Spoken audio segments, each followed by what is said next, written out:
In this problem, we are going to simplify the expression 64 times x to the negative first times y to the negative second divided by x times y to the negative second, all raised to the power 1/3. Recall the properties for the exponent a times b to the power m equals a to the m times b to the m. A divided by b raised to the power n equals a to the n divided by b to the n. A to the power m times a to the power n equals a to the power m plus n. A to the m divided by a to the n equals a to the m minus n.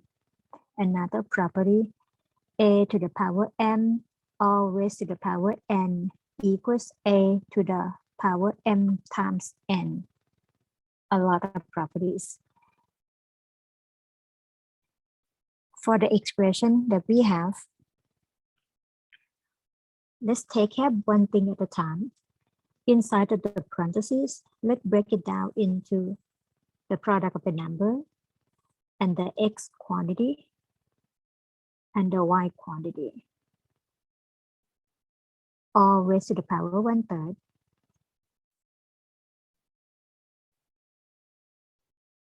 For the 64, we leave it for now. X to the negative first divided by x is the same as x to the power negative 1 minus 1. Y to the negative second divided by y to the power negative second, they are reduced to be 1. And all raised to the power 1/3. Inside the parentheses, now we have 64 times x to the negative second, all raised to the power 1/3. The number 64, if we break it down into the product of the prime numbers, in the easiest way, we can see it as 2 times 32. 32 is 2 times 16. 16 is 2 times 8. 8 is 2 times 4. And 4 is 2 times 2. Or we can say 64 is 2 to the power 6. As we have 6 factors of 2.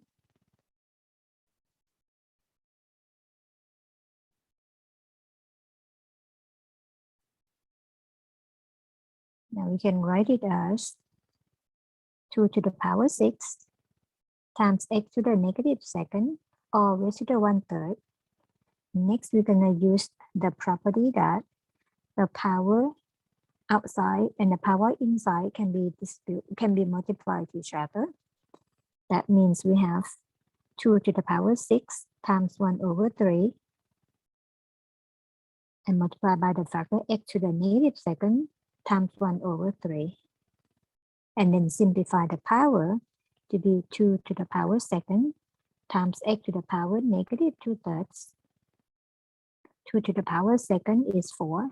Therefore, we can write it as 4 times x to the negative 2/3. And the power negative can be rewritten as the power positive as 4 over x to the power 2/3.